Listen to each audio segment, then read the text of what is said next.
What's up, folks? It is squirrel time. Hey,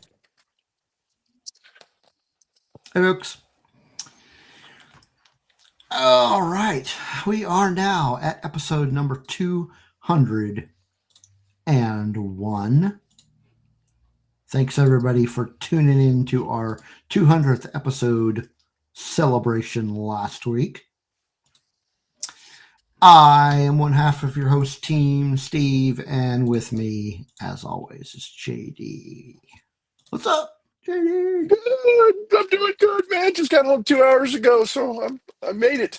Oh, yeah, you were on a little trip. I was on a little trip. You were. Yeah. A little trip to Dallas. Mm-hmm.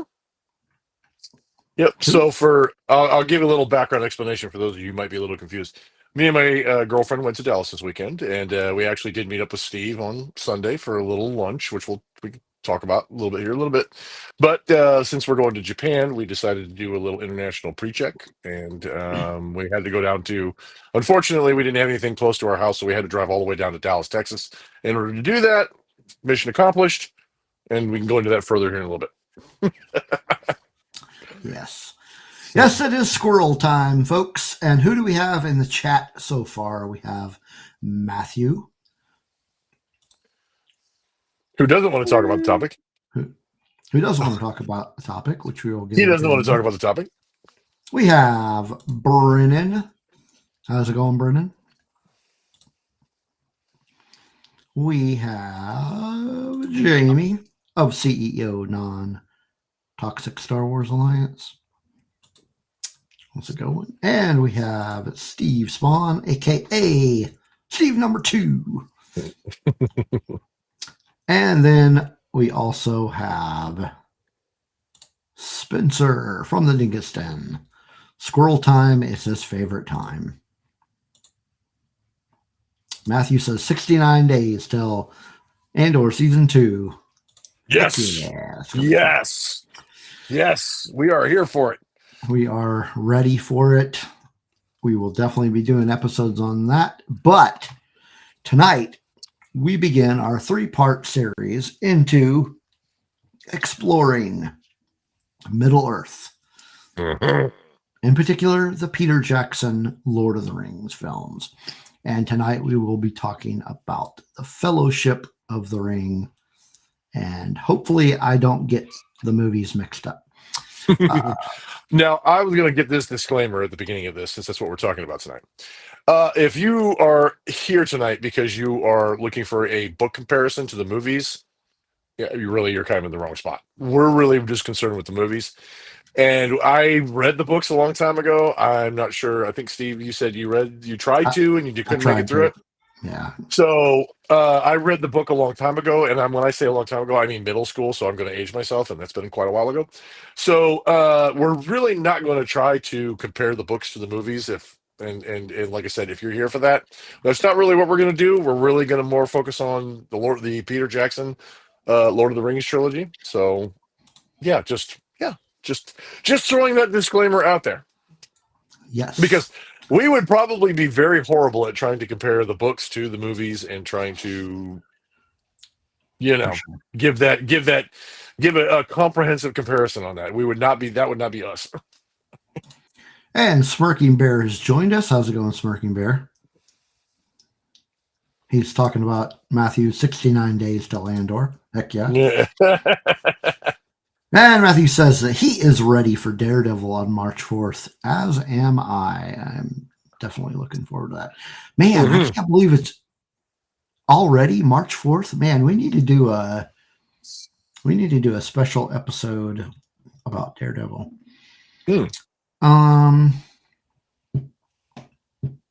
So yeah, what have you been up to this week, other than Sunday? Because we know what happened Sunday. All right, Sunday obviously, like I said, Tina, there's Tina. Tina just jumped in. How's it going?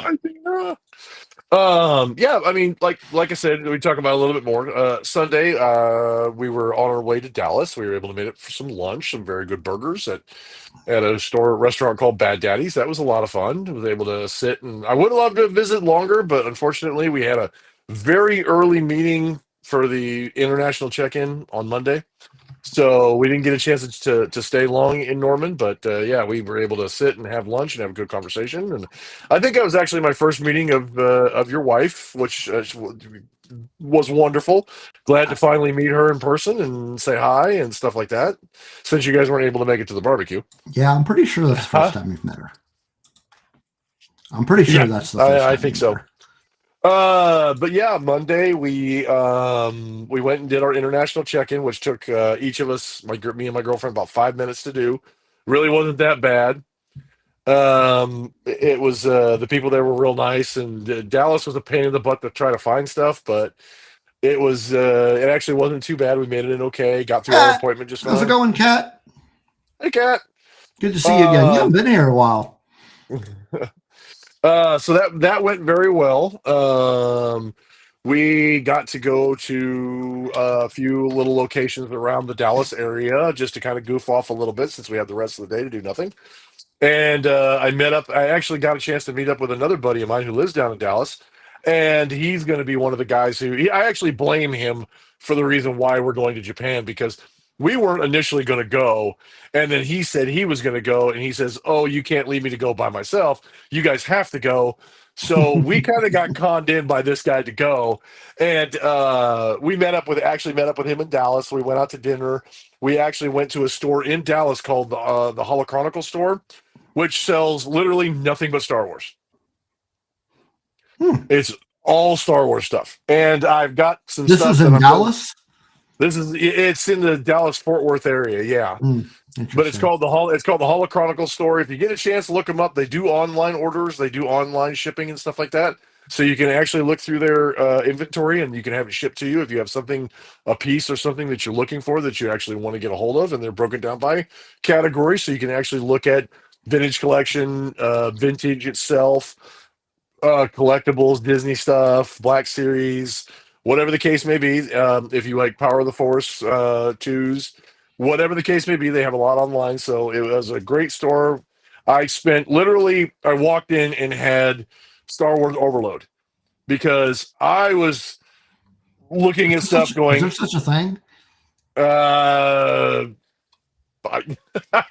it was a good version of it.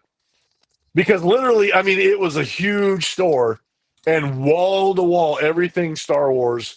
And it was toys, collectibles. There were things there that I would have loved to have, including a life size Yoda, like not a current version of it, like an older version of it that they made a long time ago. But they wanted a considerable amount of money for it, and I was not really wanting to pay that for it. And I mean, it probably was worth that since it's a actual vintage version of a life size Yoda. And but it was, yes, it was very pricey for the item, and I was like, wow. But yeah, I actually walked through in and out of the aisles, I would say at least 3 or 4 times. Because I would look through, I would see something I liked, and then I would have to go back and like see it again or something like that. And the thing I had to resist was I had to make Joy sure. has joined us. Hey, Joy. I had to make sure I don't do a lot of the 3 3/4 inch anymore, and the biggest reason for that is I just That's don't what she have the said. space. Yeah, well, Tina, feel free. Um, I don't do the 3 3/4 inch toys anymore, Steve, because I just frankly I don't have the room. I just don't have the room for it anymore, so I don't really do it anymore. And I actually have a bunch of 3 3/4 back here that I probably should think about seeing if anybody needs them for their collection because it would alleviate some space for me, which would be nice.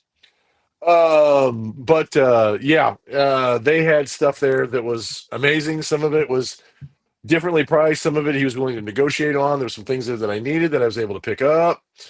So yeah, it was definitely I had to show restraint. And I actually have some cool stuff here that I'm going to show when I get an opportunity. It's going to be a show your thingy kind of thing that I'll show you from my haul from Dallas, and I'll let you know when that all happens. But it's yeah, great store. The guy that was running it that day was a great dude, a lot of fun to talk to. And then we went to another comic book store there in town that I actually I purchased something that Steve, I hope you don't hate me for. I'll show that some other time. But I found something at a good price, really nice, and I purchased it, and I'll show it to you later. But yeah, don't hate me, Steve. I mean, I'll just say that now. But yeah, literally today we got up early and from the hotel, and I've literally been on the road all day long just trying to get back from Dallas to here, and we got home a little less than 2 hours ago. So yeah, that's other than that, it's been just a work week, normal work week, just kind of relaxing. So yeah, how about you, man? How was your week? I mean, it was Sunday was same. We hung out with you and the Mm-hmm. girlfriend. Not really a whole lot else has been going on. Playing video games, looking for work. I'm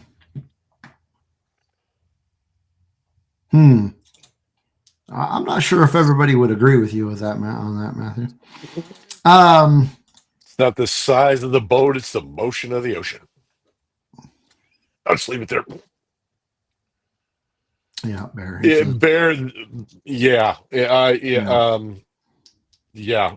Like I said, unfortunately, I'm going to be forced to either open things, sell things, and kind of shift things and that's why I'm having to be super selective about the things that I buy because I just do not have, I don't, I don't have the space. I don't have the space, and yeah, so. So yeah, other than that, not a whole lot. Sometime last week, I finally got around to watching the Star Trek Section 31 movie on Paramount Plus. What did you think of it? I liked it. Okay. I mean, I saw that there was a lot of hate out there for it, and I can kind of see why. But I liked it. That is why I asked because I was like, I liked it. Mm-hmm. And then on Thursday, my son-in-law and I went to the theater and saw a new action movie called Love Hurts. That was the one we talked about. Yeah, we talked about it on Sunday. The actor who played Short Round was in that, and that was a good movie. That was fun. Lots of fun. Let's see what else. Oh, so currently on our Patreon, there is an episode that we did last week. Blue and I did. Like I said, right now it's on Patreon only. Eventually, it will be on our YouTube channel, but right now it's only on the Patreon. And the subject matter of that episode was Green Lantern. It's the episode title is In Brightest Day, and we basically just kind of dive into the whole Green Lantern world. On the same note,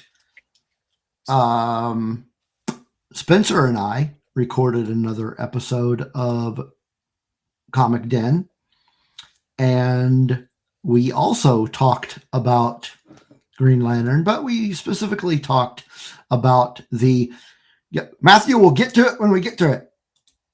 You're just going to have to wait. Be patient. So we have a big announcement today, but I'm not doing it right now. So you're going to have to be patient. Where was I at? Squirrel. Take a drink. Don't get ahead of us. Yeah. Take a drink. I got off track. Now I don't remember what I was talking about. Oh, we did another episode of our second episode of Comic Den. Talked about the current run of Green Lantern, and I will put a link to that in the show description so you can go check that out. And that was live on Sunday, so that was good fun. And that's really it. Been playing a lot of Cyberpunk. I had something else that I thought of while I was there, and I did not pick these up, and I kind of wish I had, but I think I'm going to find them somewhere else because I think they might have been a little cheaper somewhere else. So, Are you familiar when we did our Jedi versus Sith episodes? You remember those Disney, the newer books that we had that was the Secrets of the Jedi and the Secrets of the Sith? yeah. Okay, now I didn't know this, and you probably find this very interesting, but they apparently have also the secrets of the Wookiees and the secrets of the bounty hunters. Oh, I'd get the bounty hunter one. That would be Yeah, cool. Yeah. I think I'm gonna find those and pick those up. And they actually had, which is something I'm really looking forward to, excited about. Um, the one of my buddies was able to find this for me at a very discounted price, which is awesome. He was able to find me a discounted version of an entire archive of um it's an archive book that came out, and I'll have to look at the date on it. When I get it, I'll show it to everybody so that way you kind of see, and I'll get you some information on it a little bit better. But it is an entire artwork book of the Ralph McQuarrie drawings and concept art that he did for Star Wars, and it's huge. It's a pretty good sized book, and but it's a special edition book. He was able to actually get it for me for a reduced price, which is awesome. I would love to add that to my collection because the Ralph McQuarrie drawings are excellent. And so when I get that, I will also be showing that as one of my thingies. So yeah, but Nice. yeah, the secrets of the Wookiees and then secrets of the bounty hunters makes me wonder if they're actually, Steve, if they're going to be coming out with more books like that, the secrets of and so on and so on, like secrets of the rebellion, secrets of the empire, different things like that. That'll be more kind of the same thing. So Possibly. possibly, yeah. So Joy, to answer your question, I guess you're referring to the one that played during the Super Bowl. I liked it. But I mean, I'm really looking forward to that movie. I'm looking forward to some Thunderbolts. I think it's going to be a fun movie. On that note, actually, kind of similar. I will be going to see Captain America on Thursday. I've already got my ticket, and I'm going to be going in the afternoon. Looking forward to that. I think we were talking about going, but we actually had different plans this week because Saturday night at the Wichita Thunder game is Star Wars night, and I think we're going to that instead. At the Wichita what?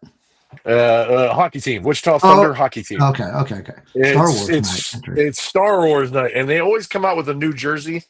I'm hoping they come out with a new one this year. So yeah, I did too, Spencer. I like the Century tees. Mm-hmm. Now low key, here's a hot take, and I don't know, Steve. You guys, however you want to do it, but hot take. I'm actually more excited about Thunderbolts than I am Captain America. I don't know why. No, that's fair. Yeah, because I liked Captain America and the Winter Soldier, or Falcon and the Winter Soldier, the TV show. But I also liked Hawkeye. I loved the banter between Yelena and the girl. Don't hate me. The girl. Yelena. Yelena. And the new. I guess the new Kate Bishop. Kate Bishop. Yes, thank you. Right. The banter between the two of them was hilarious. Yeah, I loved that. That was so awesome. And so I like Yelena's character. I think she's great. So I think all of them interacting with each other, I think is going to be funny. And from what I've seen in the trailer. Yeah, and I liked the banter between Yelena and Red Guardian. Red Guardian, yeah. Oh yeah. And then what they were doing with US Agent. That was funny too. Some of the trailer that I've seen so far between them. That's been hilarious. So I'm actually more excited to see. I'm actually more excited to see Thunderbolts than I am to see Captain America. I don't know why. I'm probably equally excited. Yeah, Jamie, that is not Thunderbolts nor Captain America. So that. But yes, I'm excited for that too. But yeah, no, I liked those characters. I'm probably one of 10 people that liked the Black Widow movie. No, I actually did really like the Black Widow movie. I mean, Yeah, seriously. I can see why people were upset with it, but I did like it. Like I said, I I liked I liked the stuff that went on between Black Widow and Yelena. I liked the stuff between yeah. all three of them and Red Guardian. I liked all of that stuff. And the I the think it fact should that have been released before Endgame, but yeah, I think so too. But the good news is too, though, is that I do like the fact that they're actually going to kind of incorporate Ghost as an anti-hero and Taskmaster as well. yeah. The fact that they're bringing them in and they're bringing them into kind of a I don't know. I mean, obviously they're not going to be an Avengers team, but they're going to be a superhero. They're going to be a superhero-esque team, and They're the Thunderbolts. the Thunderbolts, yeah. And then hopefully, like when this movie comes out and you see what they're capable of. So this is basically going to be like, if I mean, I'm kind of reading into this maybe, but I'm also thinking that Thunderbolts is going to be almost like a Marvel's version of Suicide Squad, if that makes sense. Yeah, no, I can see that. I mean, Yeah, because they're not villains per se, but they're not exactly like the virtuous, right. the Avengers heroes. They're just a ragtag team that they put together, to try to compensate for the Avengers not being together anymore. Yeah, And I think it's cool. I like all of them. I hope they come together. I hope they turn them into a superhero team, and eventually they actually incorporate them into the new Avengers movies where they actually come in and they help. I would hmm love to see that. I would love to actually see them recognized as Avengers. That would be great. Because I mean, I don't know. I'm kind of here for it. I'm kind of here for the fact that if you have a villain that was like Taskmaster who didn't know that she was a villain, or like Ghost who was just trying to survive, or U.S. Agent who was trying to fulfill Captain America but he couldn't do it, but then still get recognition to see them come into that and still be recognized as heroes in their own light, and not like Yelena replacing Black Widow, but being her own version of that. If that makes sense. yeah, We're really small. There we go. yeah. I fixed it. For some reason, we got really small. Yeah, I know what happened. Um, so, moving on. Now, Jamie did mention Superman, and I say that to segue into our next segment, Rebel Rock News.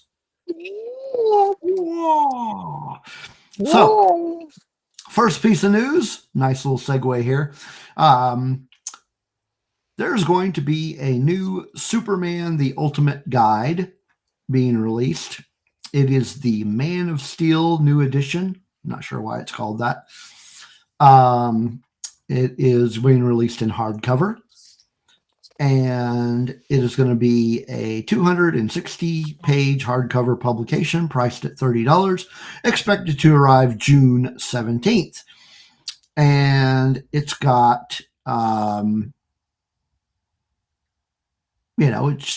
it's the ultimate guide to Superman.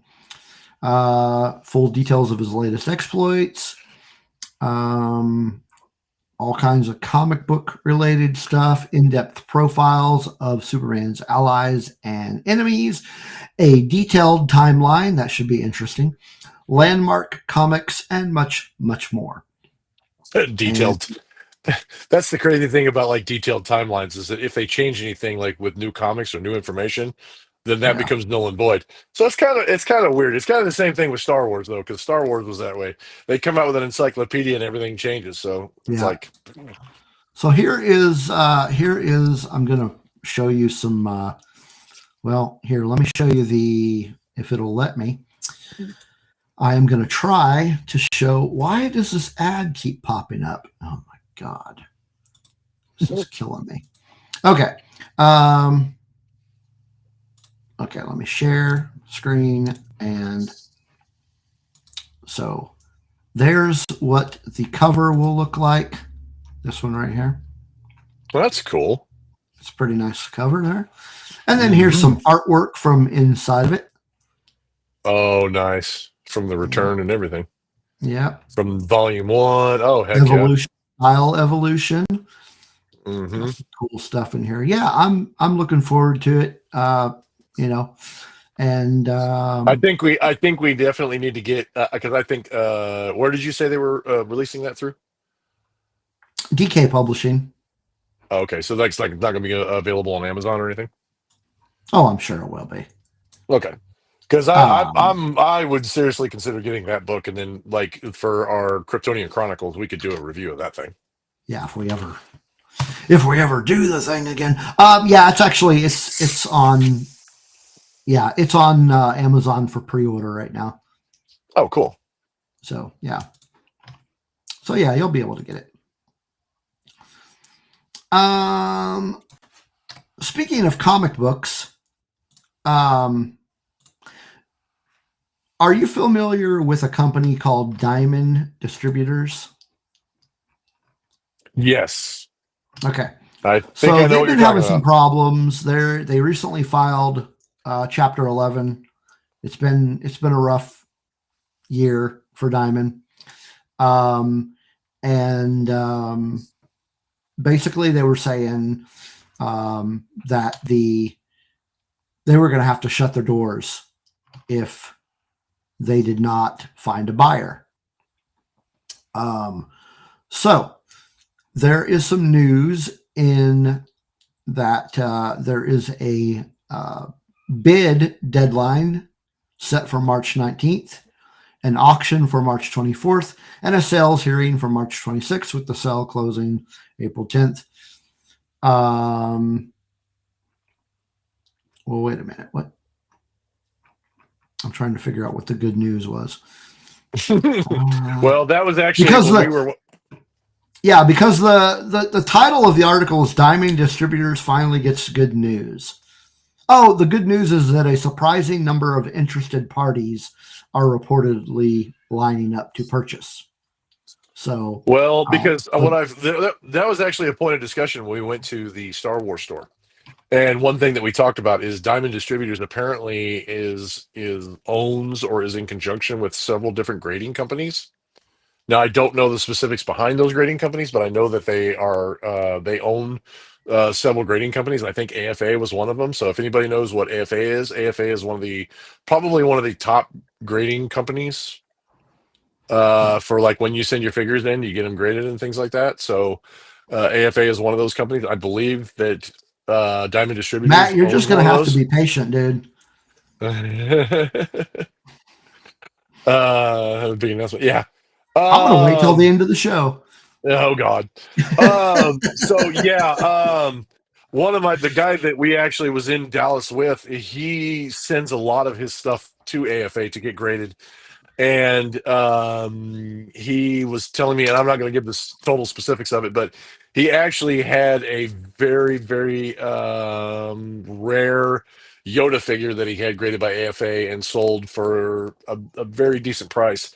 And I think he said that he got some things back, but he's not going to send anything else off until they rectify the situation, because he's worried about sending them stuff to grade and then not getting it back, because then they'll close their doors and then the stuff that they have, they won't get sent back. So yeah, he's a little bit concerned about it. So yeah, it's kind of interesting.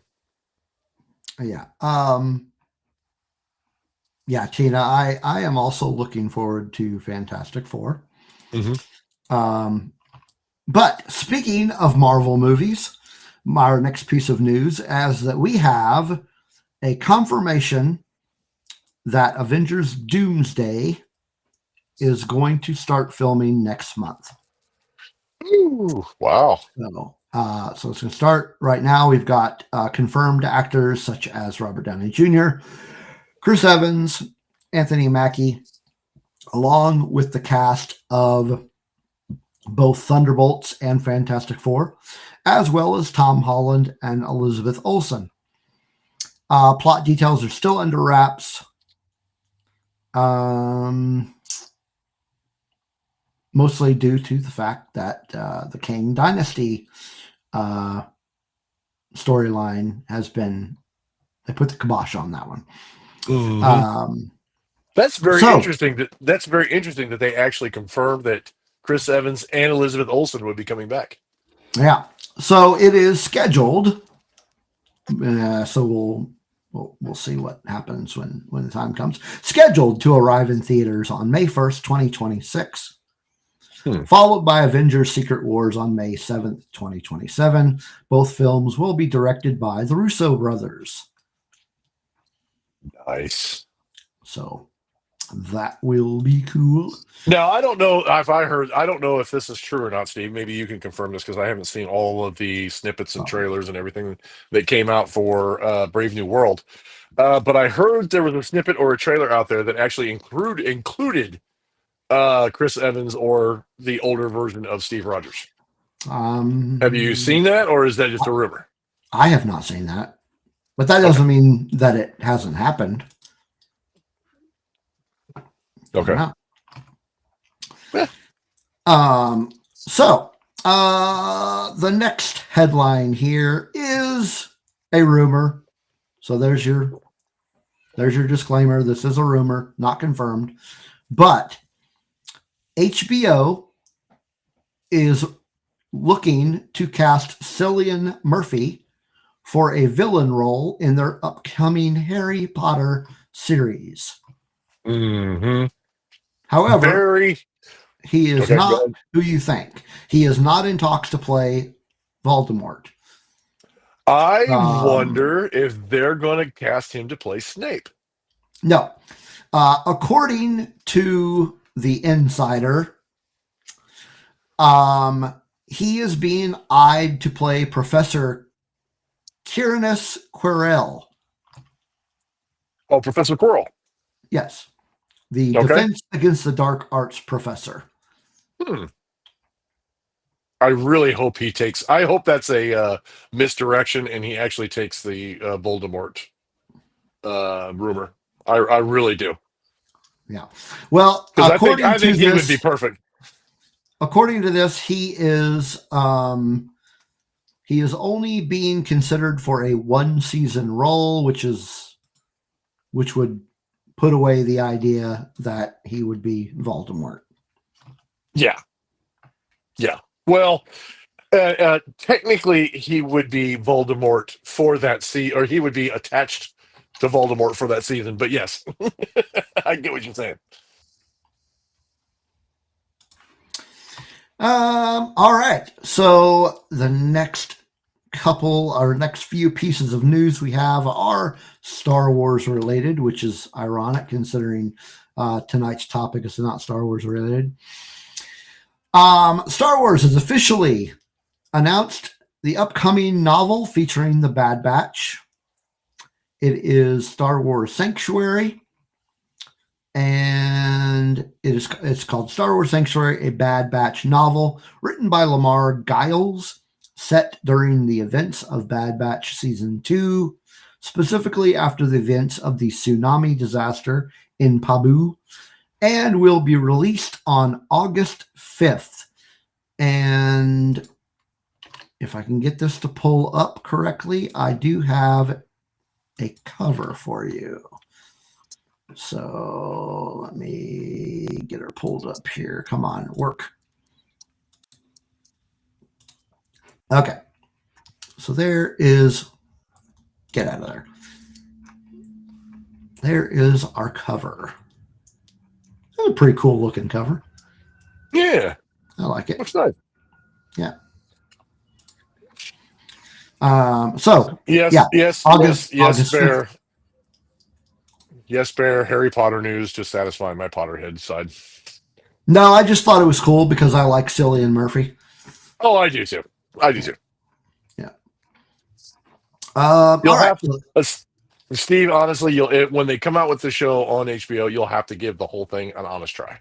I might. So it's going to be updated. It's going to be new graphics. It's going to be new actors and everything. I mean, the older movies are good, but when they come out with a new one and it's going to include more information from the books, yeah, you'll have to give it a new try.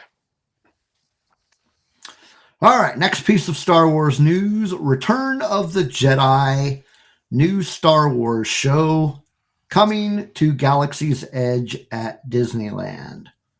Mm-hmm. It will feature Luke Skywalker in a digitally de-aged Mark Hamill to reprise the younger version of his iconic role. And I'm trying to find, it will be appearing at Disneyland in Anaheim. I don't see anything in here about Disney World in Orlando. As far as I know, it's both. From what I've heard, they will be doing it at both. But the other thing about it too is that Luke Skywalker and R2D2 will be a regular, visible character at Batuu as well. Yes, from what I understand. But yeah, the article that I came across is only mentioning Anaheim, so that's weird. But it's supposed to debut on March 28th. Nice. So one more thing I'm going to miss at Galaxy's Edge. That'd be cool. Honestly, I probably won't make it back there until the next celebration, if it's in Orlando or California, depending on where the next celebration's at. Now, I've heard rumor, this is just rumor, so people don't be mad at me if it doesn't work out, but I've heard rumor from a credible source that says that the next celebration after Japan will probably be in 2027, not 2026, and it will probably be in Orlando for the 50th anniversary of Star Wars. We will see. We'll see. But that's, like I said, hearsay, just a rumor. I mean, it's a credible source, but it's a rumor. So, all right. Oh, I thought you were done. Sorry. Go ahead. Last piece of news. You can now buy Star Wars themed desk lamps. Nice. So get your desk ready. These Star Wars desk lamps will bring your setup right into a galaxy far, far away. Right now, we only have the Millennium Falcon and an X-Wing. The X-Wing is currently listed for $69.99, while the Millennium Falcon is priced at $59.99. That's kind of odd. Why would that be less? But yeah, the Millennium, can't speak tonight, Falcon, is 23 and a half inches tall and includes a USB cable, so that is how you will power it. The arm is completely posable, meaning you can move it around. Actually, I do have some pictures here. Very nice. Oh, nice. Yeah, those are pretty cool. That's awesome. That's awesome. Nice. Let's see. Where were the other pictures that I saw of them? Yeah, right here. So nice. That does look pretty cool. And so, whenever they announce that they will be putting out a TIE fighter, I will definitely get one of those. So if you want to announce to your entire office that you're a big nerd, there you go. I mean, if they don't already know. Hey, some people might keep that under wraps. I'm just saying. Yeah. All right. Well, that is all the news for this week. And that brings us to our next segment of Show and Tell time. Show and Tell time. Show and Tell time. It is time to show our thingies. Oh. Showing our thingies. Show our thingies. You go ahead and start yours because I can't remember where I put mine. Oh, okay. I don't know where I put my thingy yet. Oh, God. So mine is neither Star Wars nor Lord of the Rings related, but I'm super excited about this. And it's one of those things, again, that I've actually got one of mine, the one that I've showed before, the Revan Sideshow Collectible statue. I actually got it put up and put next to the helmet. I've got some pictures I'm going to send over to Steve, and we'll throw them out in the Discord, and we may throw them out to the to the chat or to the on screen. So when I get some of these collections done and whatnot, But so, like I said, tonight's is not Star Wars nor Lord of the Rings related, but something I was really looking forward to getting, and it's kind of cool. And honestly, another a saga series of movies that I love. It's one of my guilty pleasures. But Hey, what I Brian, I didn't have, see you come in. hey Brian, uh, uh, oh,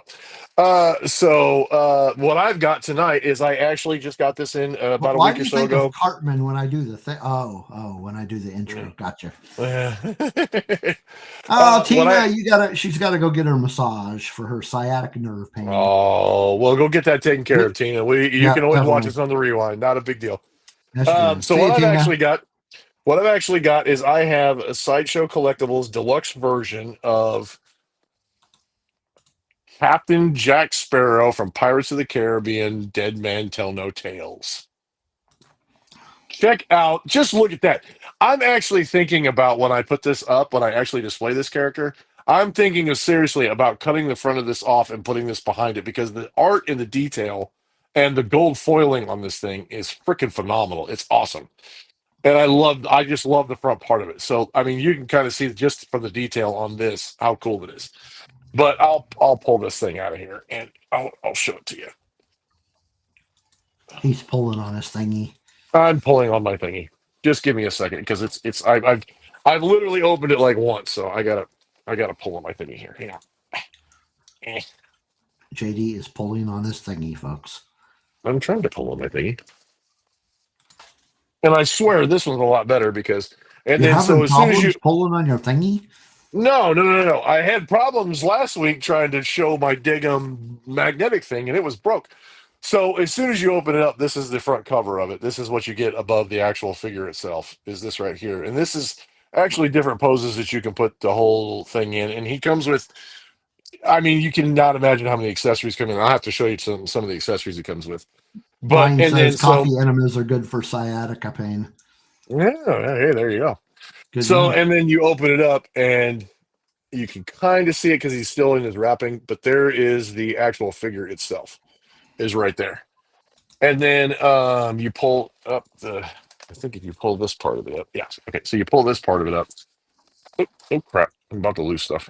Yeah, I'm He's losing crap. pulling on his I'm thingy pulling on again. my thingy. I'm pulling on my thingy. Hang on a minute here. Okay, so here, let me show you this a little bit closer. JD's pirate porn. Yeah, pay a pipe for it. There you go. But there, yep. So there's the Jack Sparrow still in his thing. Like I said, it's not. I haven't taken him out of the syringe or out of the stuff or anything yet. I haven't got a chance to do all that stuff yet. But yeah, so there's that. And hang on a minute here. I'll show you some more stuff. And so like you get some of the things you actually get with it, which is kind of neat. So you can pose it however you want, is you actually get different hand poses here.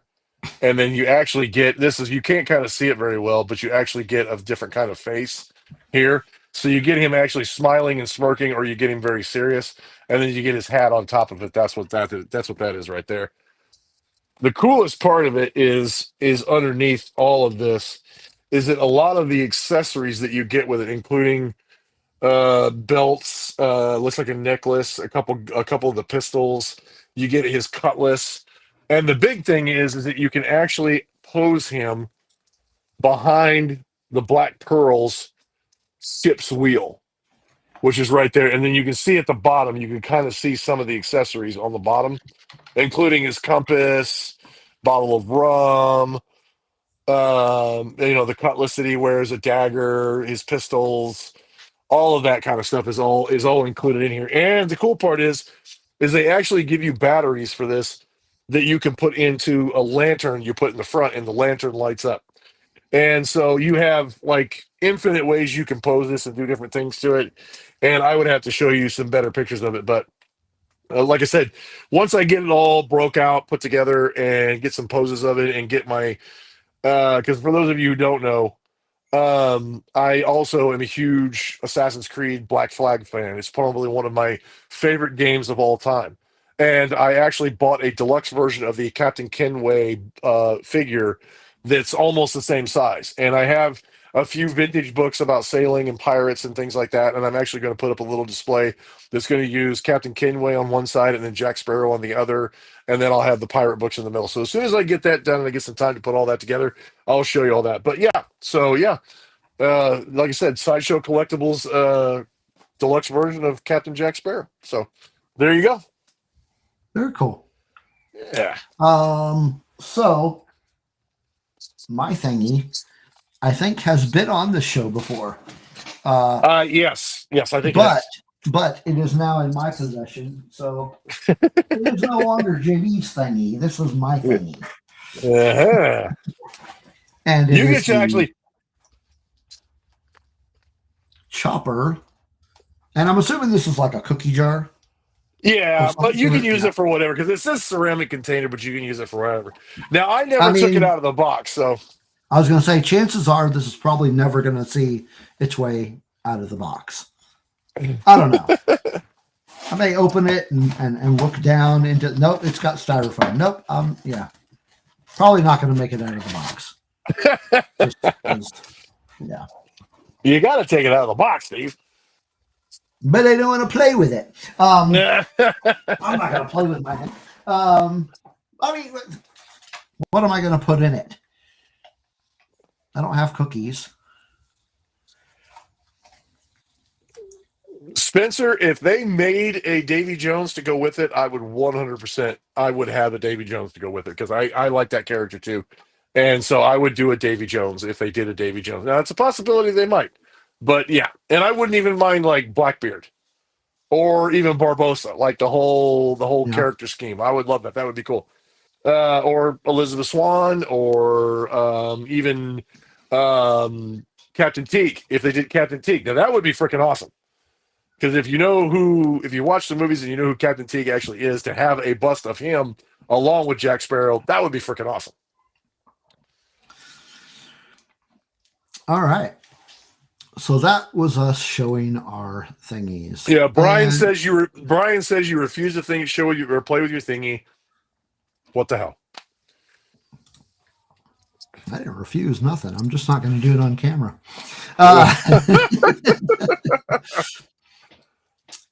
All right. So, with that, now that we're done showing our thingies, I am going to go ahead and make our announcement, or I am going to make part of the announcement. I'm going to let JD take over for some of it as well. But the announcement, tonight's episode is the last episode of Rebel Rock Radio. You want to take it from there? So, don't everybody panic at once. Don't everybody panic at once. Okay, okay. Yeah. So as everybody knows, as here at Rebel Rock Radio, Steve actually started out as Rogue One Radio, and obviously for copyright reasons he couldn't use that. So he went to Rebel Rock Radio, and we used to play a lot of music on the show, and we decided to go away from playing rock music on the show. And one of the biggest reasons for that was, one, because it was an incredibly time-consuming for Steve to actually put together all of the clips and all the music that went onto the show. And part of the problem with YouTube is that since we can't verify through YouTube that we have permission to play those songs and we're not stealing music to play on there, it would be incredibly hard for us to be able to do anything beyond just the normal stuff because of the restrictions of playing that music, which means we wouldn't get included with algorithms. We wouldn't get included with other people being able to see our content just because it was incredibly restrictive. So that being said, we kind of went away from the whole music thing. But we kind of felt like that since we aren't doing the actual music rock part anymore, it kind of was not made a lot of sense to do Rebel Rock Radio. And Steve and I have been kind of talking back and forth, and we've been bouncing ideas back and forth, and we've been bouncing some great ideas back and forth, but we really just couldn't center ourselves on one. We didn't find one that both of us really liked. Yeah. And since we're not just strictly sticking to Star Wars, we're trying to branch out into other genres. We're trying to do other sci-fi fantasy, sci-fi history, things like that. we actually wanted to do something. We wanted to incorporate something into the show that still shows that we're still primarily Star Wars, but we're also going to other things. And the best thing we can actually come up with, and we really like, is da-da-da, Rebel Nerd Radio.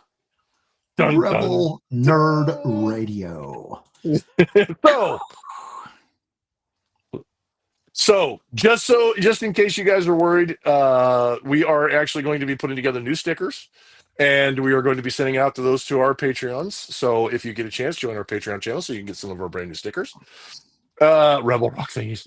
So all of our Patreons will be getting new stickers for our Rebel Nerd Radio. I actually will hopefully be taking some of those to Japan so I can hand some of those out to people so we can get a little bit more of our foreign followers involved. We're still going to be it's still going to be the same us. It's still going to be the same stuff, but you're going to see the core of it will be Rebel Nerd Radio and our nerd news and our nerd thingies and our nerd stuff all around. Yep. But it's still going to be the same. Our merch store will reflect the change as of sometime this week. I'll get the merch. I'll get everything changed over. But we just felt like it was a little bit more appropriate. You're still going to get us the same positive content. You're still going to get, if you're one of our Patreons, you get early access to some shows. You get exclusive access to other shows. Nothing really other than the name is going to change just to reflect where we want to head with the show as far as just general nerddom, mostly Star Wars, but general nerd stuff. Yep. And so we felt like this was a better avenue to go. We hope you like the change. If you guys have, if you have some feedback, please let us know. We'd love to hear it. But like I said, we were just thinking this is probably the best thing to reflect the change. So, and now you can follow us at Rebel bio.link/Rebel Nerd Radio. Yep.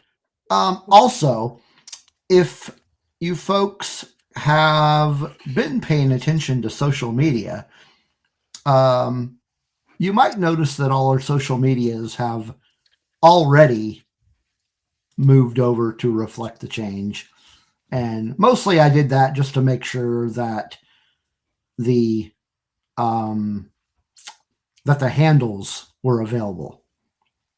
And so if you go to Twix, you will now find us on Twix at Rebel Nerd Radio. On Instagram, let me make sure we did the Instagram. I can't remember. No, Instagram is also Rebel Nerd Radio. I have not, because we don't give out free t-shirts, Spencer. Now we did make a promise about if we got to 500, if we got to what was it, if we got to 300, it was you, and then 500, it was me. Is that what it was? Something like that. Yeah, something like that. So when we get to those areas and the promises about the t-shirts, and we still have a Hawaiian t-shirt to give away, we're still going to do that, but it's going to be Rebel Nerd Radio instead of Rebel Rock Radio. So, yeah. So those of you that are on the Discord might have noticed that the server name just changed over. So, yeah. So everywhere you go and find us, you will no longer see us on there as Rebel Rock Radio. You will see us as Rebel Nerd Radio. So we're a bunch of nerds. In same places, just different name. That's really all it is. Same places. No change. Nothing really changed other than the name. And so, welcome to Rebel Nerd Radio. Welcome everybody to Rebel Nerd Radio. If you would like to be a patron, and we still just have the $1-$2 tier. We are talking about splitting it up into 2 tiers. Just haven't pulled the trigger on that yet. Yes, it's RNR. That's Matt just posted on a Discord RNR. Come to Rebel Nerd Radio to get a little R&R. That's right. That's right. Rest in peace, Rebel Rock Radio. You will be missed. But we won't be missed. We'll But we still won't be be right missed. here. We're not going anywhere. But we just identify as Rebel Nerd Radio now. That's all. We know we're still here. We no longer identify as rock. We identify as nerds. As nerds, yeah.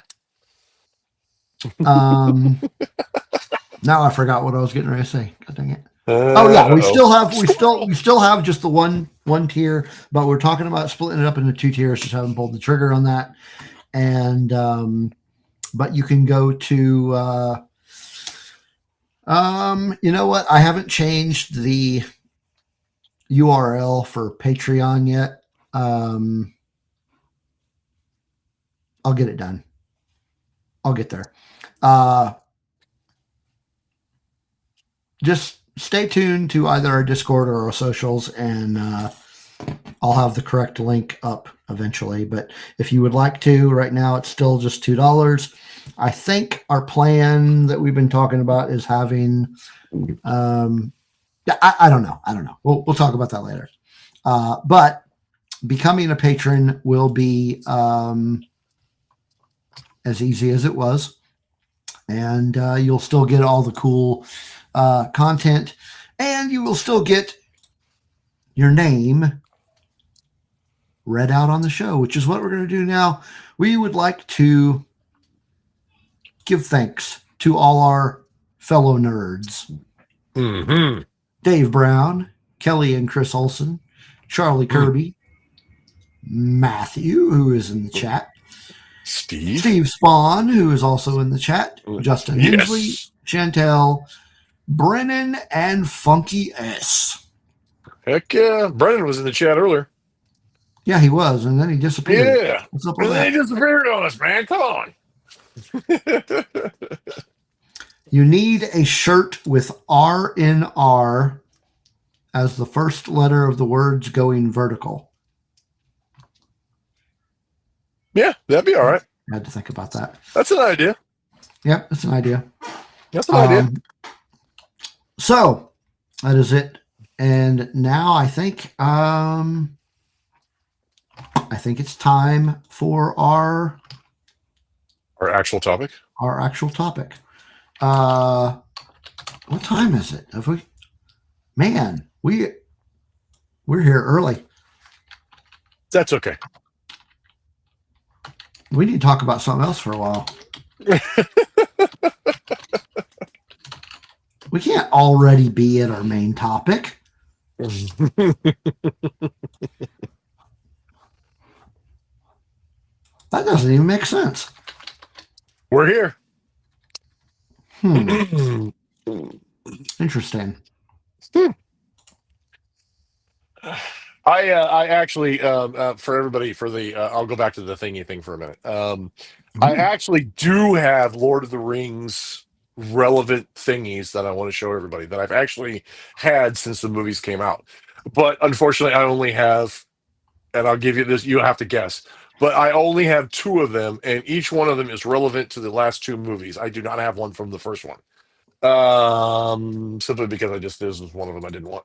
But so for further the other 2 episodes of our Lord of the Rings series, I will actually have thingies that I've owned for quite some time that will be relevant to the Lord of the Rings, and I'm kind of excited to show everybody because I think they're pretty daggum awesome. But yeah, so yeah, and I have. Don't worry, the thingy thing is not going away because I have piles of stuff that I need to show. He's got lots of thingies. I got thingies to show. I got lots of thingies. I got thingies from, yeah.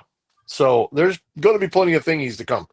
I hope you guys are excited about thingies because we have plenty of thingies. I have plenty of thingies. I'm not sure about Steve, but I have plenty of thingies.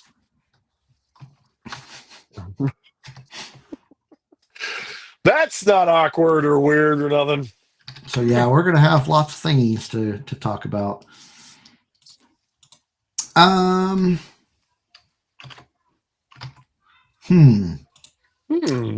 guess we just. I actually do. I heard some news the other day and something we can share of news. So for those of you who haven't heard about it yet, so I don't know how many of you folks out there are familiar with the. Um, Obviously, it didn't last very long. It wasn't very successful, but it was the Star Wars cruiser hotel thing that they came out with. The Galactic Cruiser. Are you kind of familiar with that, Steve? You know what I'm talking about? Yeah, It yeah. was that hotel concept that they came up with. So apparently, I was kind of hoping that they would do just a regular hotel out of it. That they would do it wouldn't be it would just be a themed hotel, but it wouldn't be one of those things where you do a 2-day thing and it'd be incredibly like expensive. It would just be like a regular hotel. I heard rumor the other day that they actually are going to be converting those things into offices for the creative teams at Disney, which is a little disappointing because, like I said, I was kind of hoping they just turned it into a regular old, just a themed hotel. But it turns out that that's not going to be the case. They're actually going to be turning it into offices for the Disney creative teams. More specifically, I think a lot of their like Marvel and Star Wars creative teams. So, for those of you like me who are hoping for that, apparently that's not going to happen. So,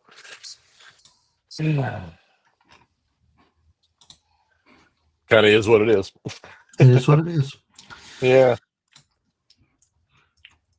All Yeah, right. yeah, Joy. Yeah, yes, Joy. They are making it into offices instead of making it into a themed hotel. They're going to make it into office space. So, That's crazy. which is it's a report that I heard the other day. Now, I don't know. I don't want to say. This is a report that I heard, and this was off a news channel that I heard it from. So, we'll see. They may change their minds. It may have been just a rumor. Who knows? So just take it for what it's worth. That's just something that I saw in a news report that they're actually repurposing it into offices. So I hope that's not the case. I hope they actually do see it in their hearts to bring it back as just a regular themed hotel, which would be perfect. I think that would work out fine. You can just stay in a Star Wars themed hotel. You don't have to pay outrageous amounts of money to stay for 2 days and then maybe not enjoy it as much. But you can just stay there, come and go to Galaxy's Edge as much as you want, and that sort of thing. So I think that would be better. I think they would be better off if they did that. But after all, it is theirs, and they do what they want with stuff. So we'll see. We'll see what happens. We'll see what happens. All right. Well, I guess we just jump into our main topic. Yeah. So Sounds we good. are starting our 3-part series into the Lord of the Rings. Tonight we will be focusing primarily on the first movie of Peter Jackson's trilogy, Yeah. The Fellowship Fellowship. of the Rings. Fellowship of the Ring. Yeah, I think it's just Fellowship of the Ring. Now, Steve, you were talking earlier. You said something about that you wanted to make sure that when we talk about Fellowship of the Ring, you wanted to make sure that we didn't actually have conversations about other movies because they would all blend together. I Well, have admittedly. Oh, no, go ahead. No, go ahead. Well, I was going to say, I have to admit that when the movies first came to DVD, I bought them. And I had the regular versions, and then when the extended versions came out, I actually bought the extended versions, and I have not watched the originals. I have not watched the originals without the extended versions since then. So I actually will get confused as to which parts are from the original movies in theater, the theatrical versions, and the extended parts. So I just watched the movies a few weeks ago. Mm-hmm. And I actually watched the extended versions because they were the ones that I found. Mm-hmm. So I have not seen the theatrical versions. So yeah, I sat him, and what I was talking about to JD about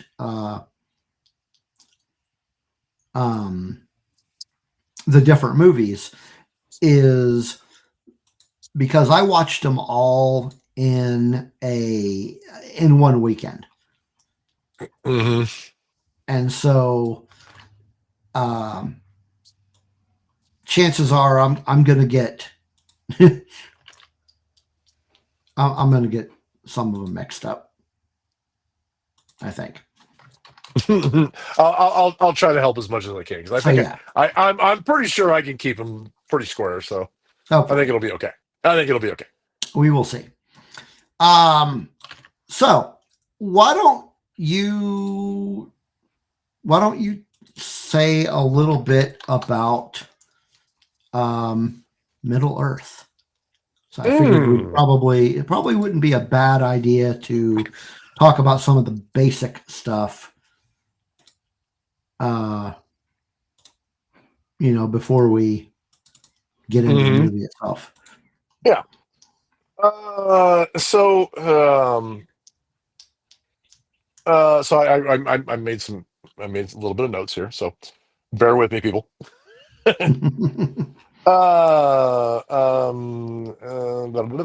So okay, so basically, for those of you, if I'm sure a lot of you are familiar with J.R.R. Tolkien. His works are awesome. One of the great things about it is that he even created his own language for the books. If you've ever had the pleasure of actually reading the books and getting through them, number one, I'm envious, because I made it through Fellowship of the Ring, and I just was, after that, I was kind of like, oh God.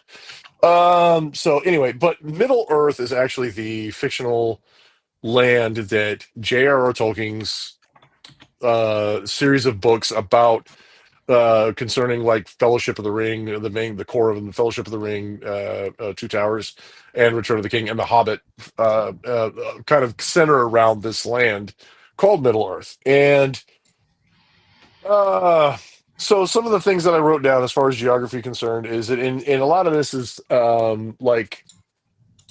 lot of this is information that I think, if I remember correctly, a lot of it came out in, like, as far as like a map, and like a lot of the information came from like the Silmarillion, and like some of the history of Middle Earth and stuff like that. So Middle Earth is the main continent of Arda, a world that is used and made up of interconnected worlds. It's let's see here. Let's see.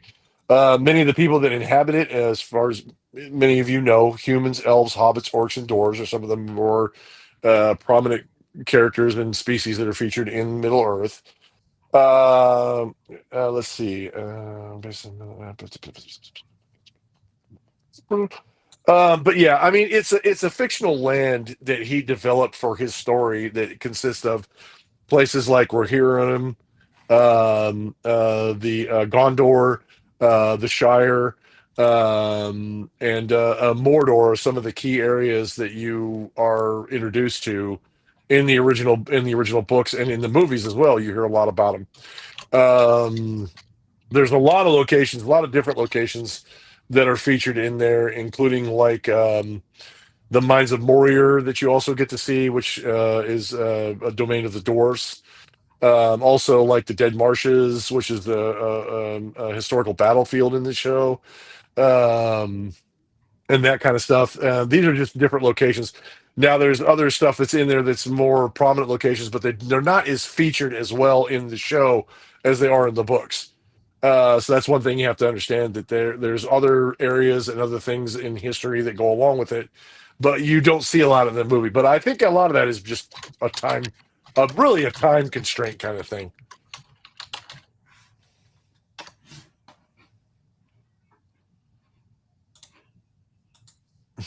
Yeah, Kitty in the background. Yeah.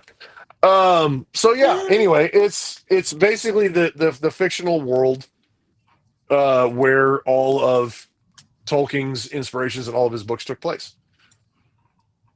So yeah. Did you find any research on it, Steve, as well, or?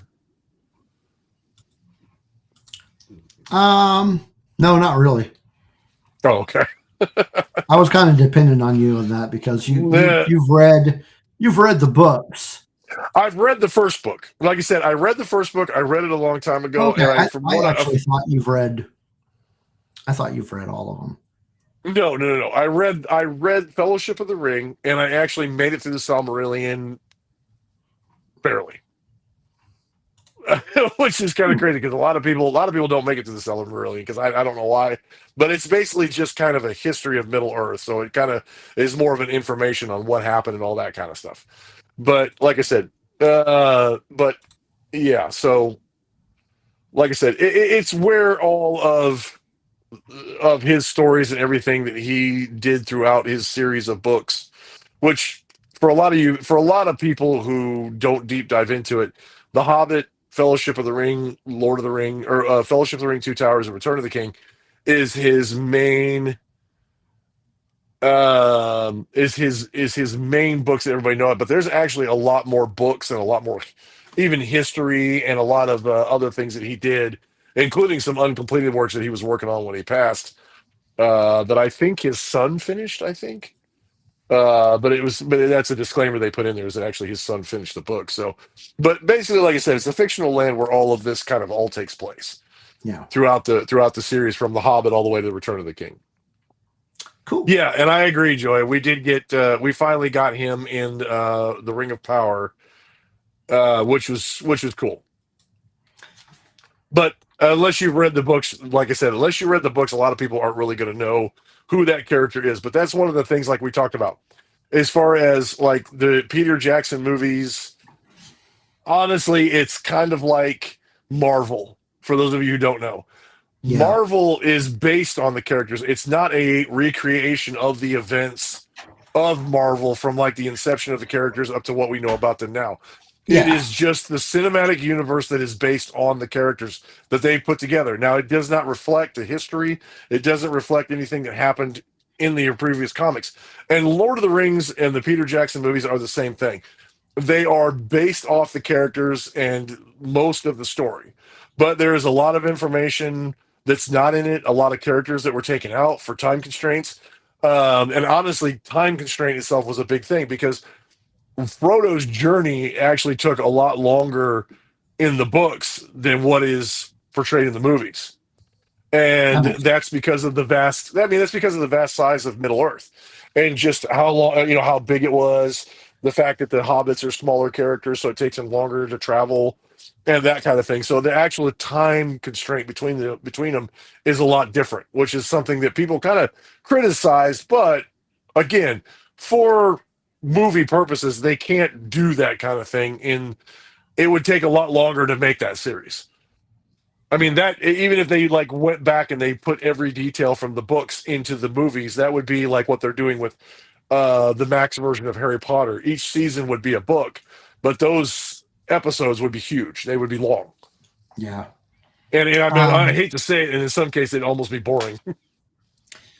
Joy, is the sound still cutting out?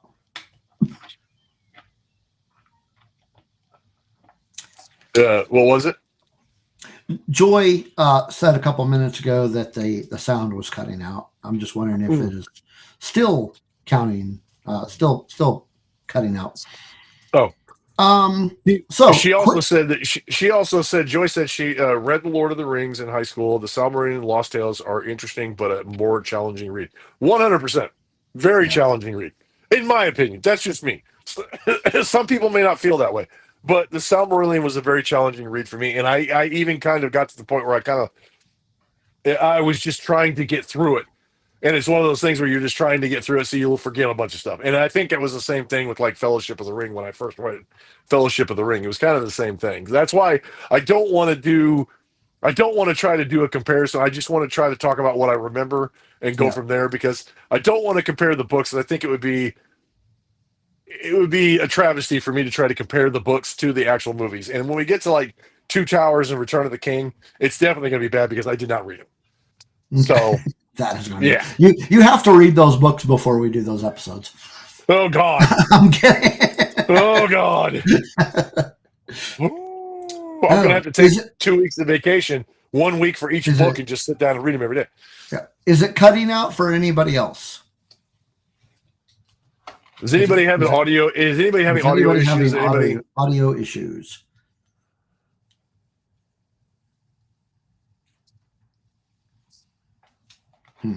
Okay. Yeah. Oh, she says maybe it's her earbuds. Oh, Bear. I think Bear and Spencer are still in there, or Taco. Are you guys hearing any audio cutouts or anything weird going on? Let us know in the chat if you guys are hearing something weird. Joy, it may be your earbuds, so I don't know, but we'll check with we're trying to check with them. Okay, Bear says it's fine to him. Taco says yes. I'm assuming that means it's good with him. So yeah, sorry about your buds. Sorry about your earbuds, Joy. Hopefully we can get them. Hopefully you can get them fixed so we can. Yeah. All right. Anyway. So quick synopsis here of Fellowship of the Ring. Set in Middle Earth, it is the story of the Dark Lord Sauron, who seeks the One Ring, which contains part of his might to return to power. The ring has found its way to the young hobbit Frodo Baggins, and the fate of Middle Earth hangs in the balance as Frodo and his companions begin their perilous journey to Mount Doom in the land of Mordor, the only place where the ring can be destroyed.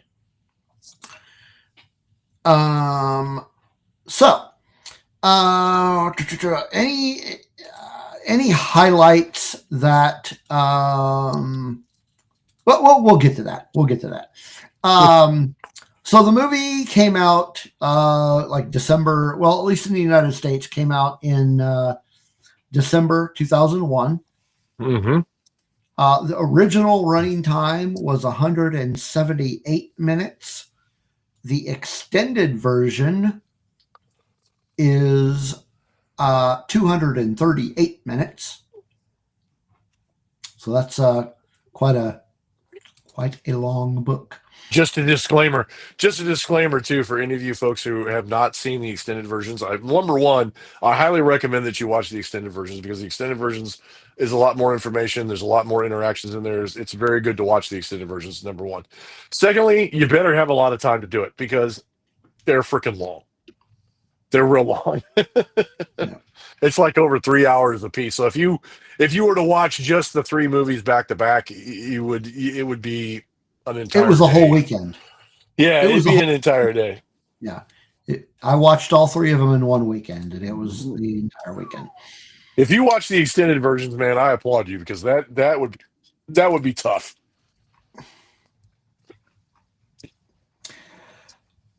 So the film was shot in New Zealand. So all on location in New Zealand. Never went to Hollywood to do any of the stuff there. Which is freaking amazing. And I'm sure we'll get to that later, because we're going to talk about cultural impacts but in a place like New Zealand, the cultural impact, for those of you who don't know, we'll get into that later, but yeah.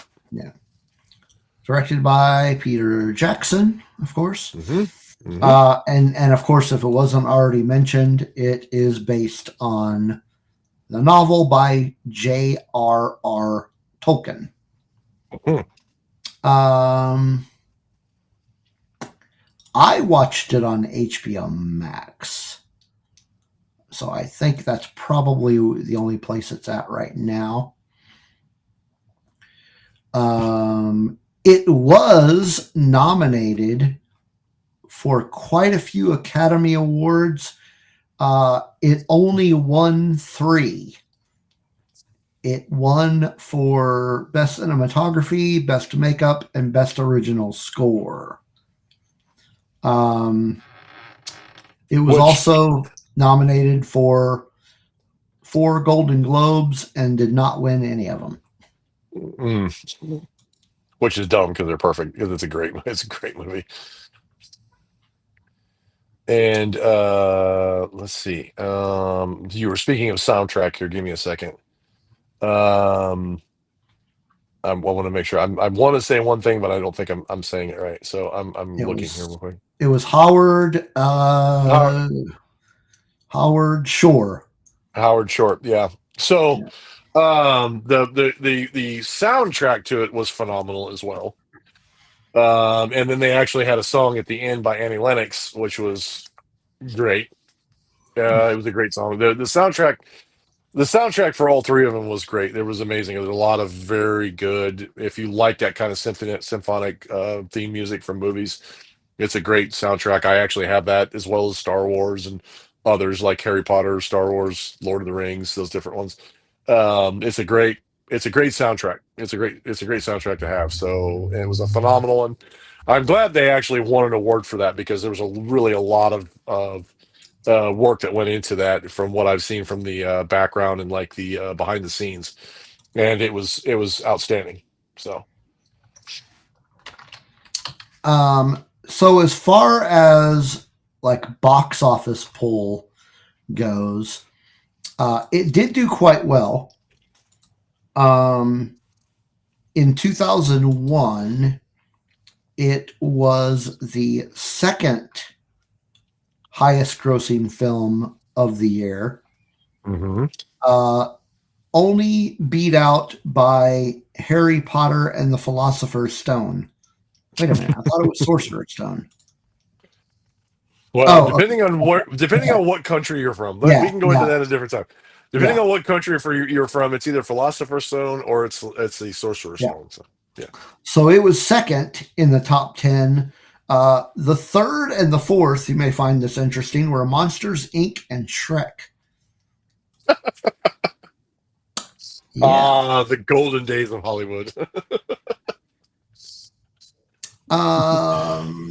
Donkey, Yeah.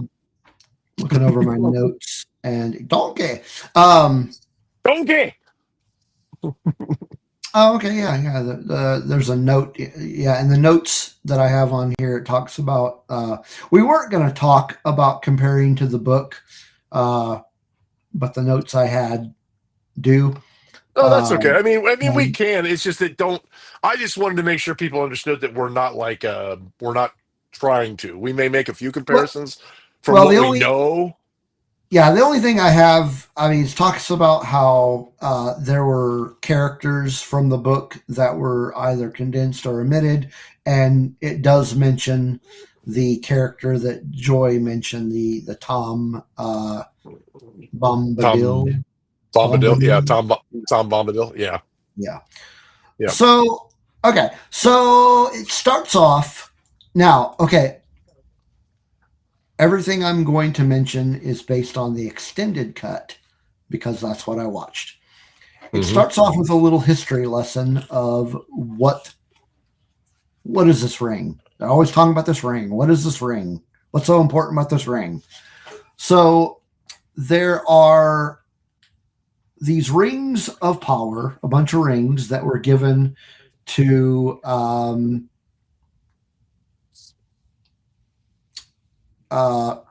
representatives from elves, dwarves, and men. I'm assuming some others, but I don't remember.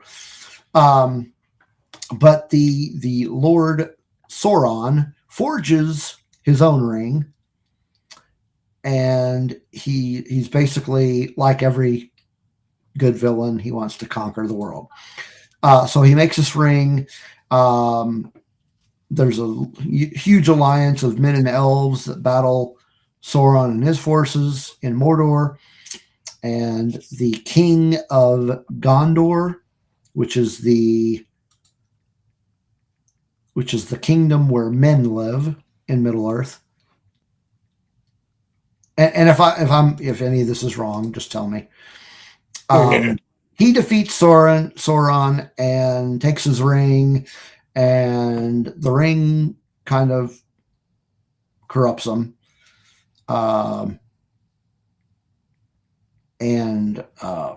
He takes it for himself, and then he is killed and drops the ring in a river. And it stays in that river for apparently like 2,500 years until, his name is Gollum, but his name at the time was Smeagol.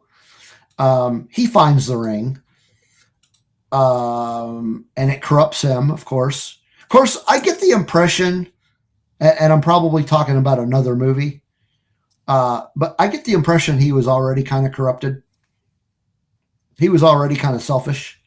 Well, and you don't get that in this movie. You actually get and from what I understand, and then like, don't quote me on this, people, but from what I understand, we actually get a cutscene in the third movie that kind of goes back and tells a Yeah, that's little what I was bit saying. more Not in this about it. movie. It's not in this movie, Yeah, but it's not in this movie, it's in the third one. You actually get to see it. And you right. actually it's a cutscene that was not in the books.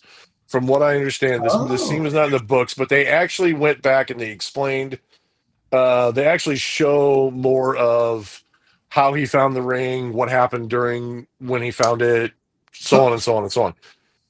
so the And books don't even talk about Gollum or talk about well, they do, but I don't think the books actually showcase or talk about how he actually came into possession of the ring, hmm. or that kind of thing. Now, like I said, people can correct me if I'm wrong if you've actually read the books, but if I remember this correctly, the scene that they put in the movie was not actually in the books. They actually did a deep dive and put it in themselves.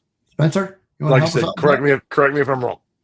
that? So anyway, so Gollum gets it, and he loses it after like 400 years.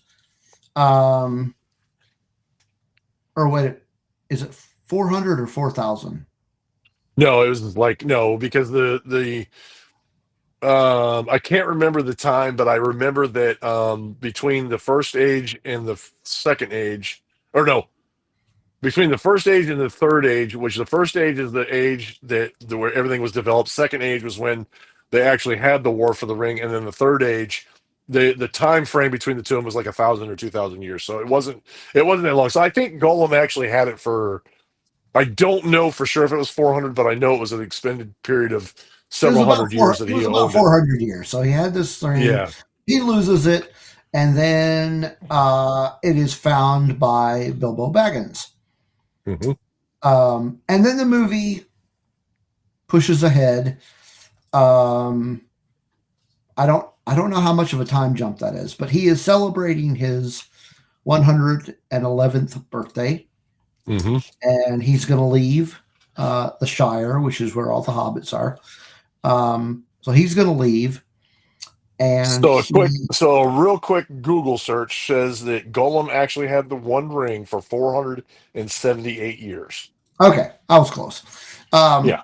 So he's leaving the Shire, and Bilbo is, and Hmm. not Gollum. Gollum wasn't in the Shire. Um, Although Gollum was actually kind of a hobbit. Well, we won't get into that now. Yeah. Well, Um, that's something that's like I said, that's the thing in there is that he was part of the Shire folk. Now I don't know if he was from the same part of it that like Bilbo or Frodo was from, but he was part of the Shire folk. okay. So he's leaving, and he bequeaths the ring to Frodo, who is his nephew. Hmm. Um, and then you have Gandalf, who is wants, this is kind of a shady ring. What's going on with this? Wants to check it out. So Hmm. he goes to find his friend, another wizard named Saruman. Turns out that Saruman is in league with Sauron, and during all of this, Frodo and his buddy Samwise are going somewhere, and now I can't remember where they were going. I know where they end up, but I can't Hmm. remember where they were going. Were they? So Were they? initially um after Gandalf figures out that he thinks that he's found the One Ring, and he doesn't want to touch it. He goes to Gondor to try to figure out the history of it, to figure out if it's actually it, or how you can tell that that's the One Ring. Once he figures it out and he leaves to go talk to Sauron to figure out what to do, he actually tells Frodo he needs to leave the Shire, and he sends him to a town called Bree, to the Prancing Pony, which is Was a this in little the pub. book or the movie? That's in the movie. Wait, I know what you're talking about. I know. Yeah, Yeah. they were supposed to meet him in Bree, and then he doesn't show up. And Mhm. Bree is where they meet the Ranger, and we'll get more into his character later on. Mhm. And the Ranger takes him to Rivendell, which is where the elves, well, a group of elves are headquartered, I guess you want to say. Mhm. Along the way, actually, before they get to Bree, Frodo and Sam meet up with Merry and Pippin. Mhm. And then, And they also meet. did they? Do they? Oh, that's right. They do meet. They do meet the. Oh God damn it! What is the dwarf's name? No, they don't meet Gimli yet. They meet the ring race. They meet some of the ring race is who Oh they run yeah. into No, as they're trying to I'm leave. just talking about. I'm just talking about the Fellowship itself. Oh. Yeah, no, I'm not talking about any of the bad guys. They've been. Yeah, there's. Yeah, the bad guys are. Are Yeah. they? Well, there's the race, and then there's the Well, they're go by different names, and Nazgul. actually, yeah, Bear actually put it in there. They're called the ring race or the Nazgul is what they're called. Nazgul, yeah, the Nazgul. Yeah. Yeah. So that's going on. But so they get to oh wait a minute. So does Frodo gets stabbed with that funky blade before they get to Rivendell? The Mortal Blade, yes. Yeah. Get there, and then so they get to Rivendell, and then they get to Rivendell, and Frodo gets healed, kinda, and then reunites with Gandalf, who apparently had been taken prisoner by Saruman, Count Dooku, and Yeah, for those of you who don't know, the yeah, great and wonderful Christopher Lee. yeah. We definitely need to talk about the cast. We definitely need to May talk he about rest in peace. Yeah, we'll get to the cast. So it's a Rivendell where they bring this fellowship together. You've got Frodo and Sam and Merry and Pippin and Gandalf, and then the dwarf Gimli, and then the elf who is also from Pirates of the Caribbean. What's that guy's name? Orlando Bloom. What is his name? Lego dude. Legolas. Yeah, there you go. Legolas. And then the dude from Lego dude. the dude from Game of Thorns. Game of Thrones. Yeah, that one. Yeah. Boromir. Uh-huh. And then the Ranger, who it turns out he is actually a descendant of the original king that took the ring from Sauron. So he's basically got royal blood. Descendant of King Isildur, the first person to pick up the ring after. Yeah. So then they start making their way toward Mount Doom, and it begins the long journey to Mordor.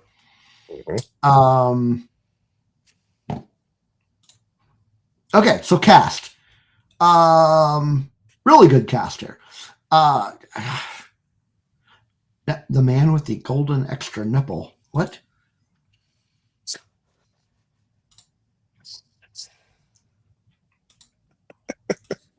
Okay. Is that sure? Okay. Is that a thing? I'm not sure what he's. I think I know what he's talking about, but I'm not sure. Okay. So you got Elijah Wood is playing Frodo. And you know, the Wikipedia article actually mentioned that Jake Gyllenhaal auditioned for that role. Yeah, I heard that somewhere. Yeah, I'm thinking but that I would think be horrible.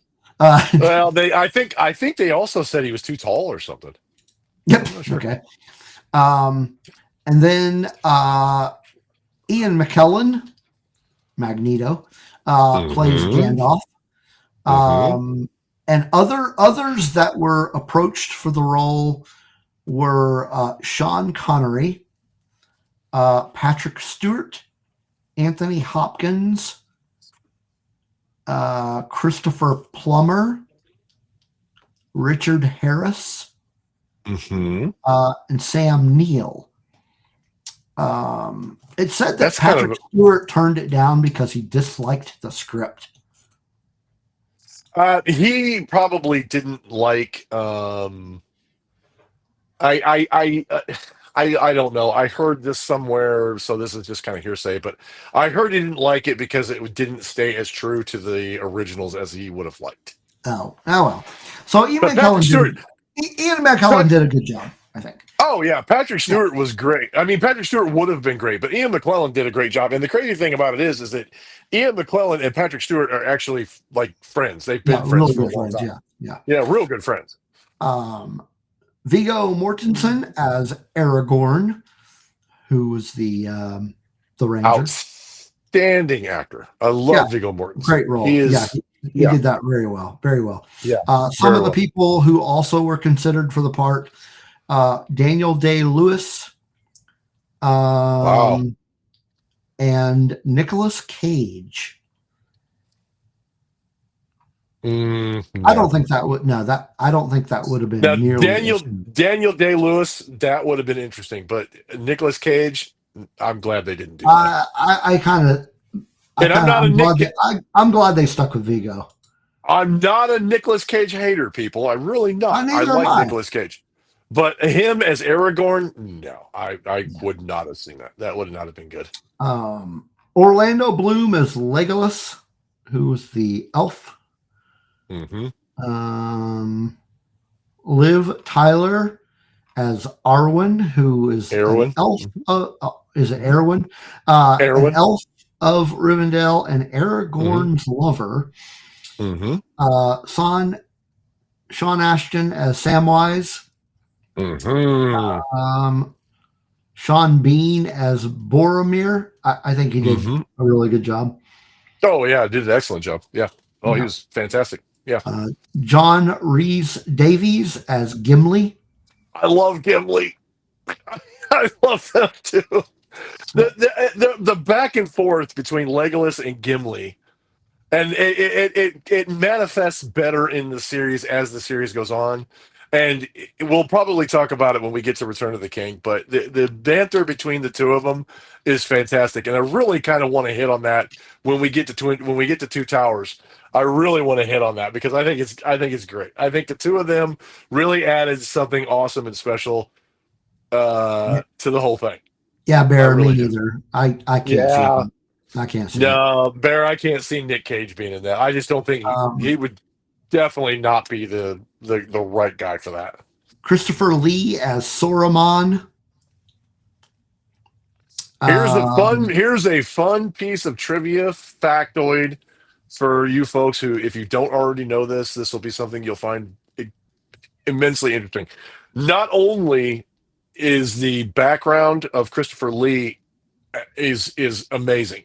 If you've never actually read a bio of him and the things that he had done throughout his life, you need to. It is a absolute interesting read to hear about some of the stuff that he did.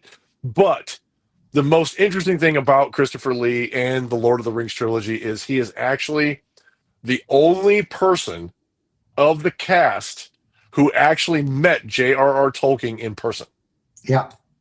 And he actually originally auditioned for Gandalf.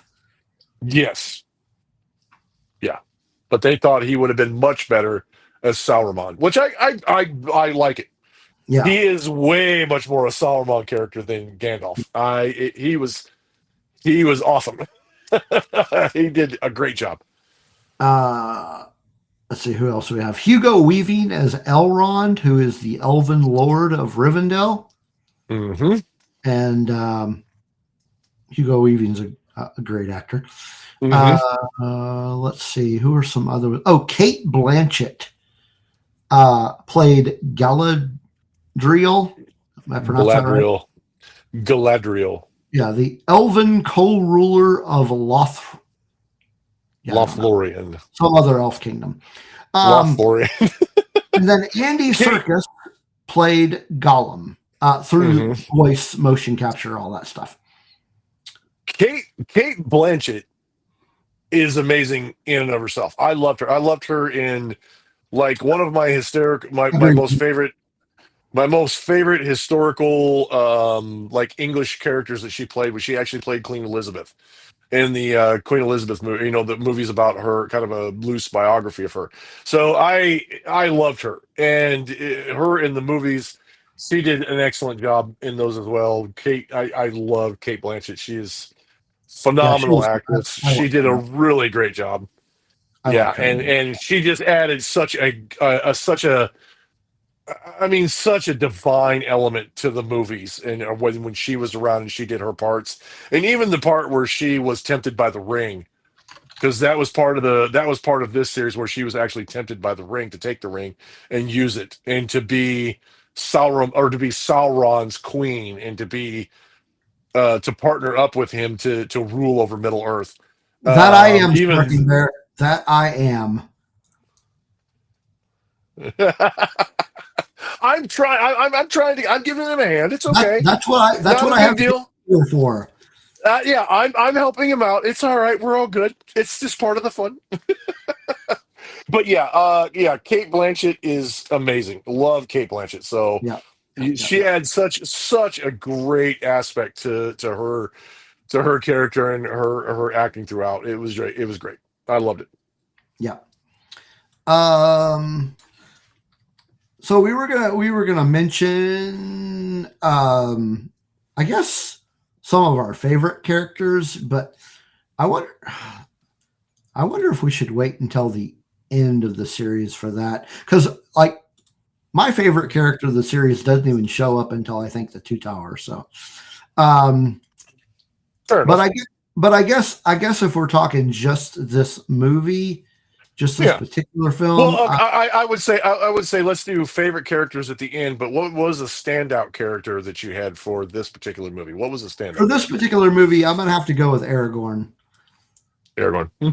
I like Aragorn, and it might be because I like Vigo. He does some cool stuff. I like Vigo. I don't know though. Gandalf is a pretty cool character in this movie too. Yeah. I think the best part of it is you didn't have a character in the Fellowship itself. And I'm going to speak specifically to the Fellowship. You really didn't have a character within the Fellowship that kind of repeated the other. They were all their own individual characters.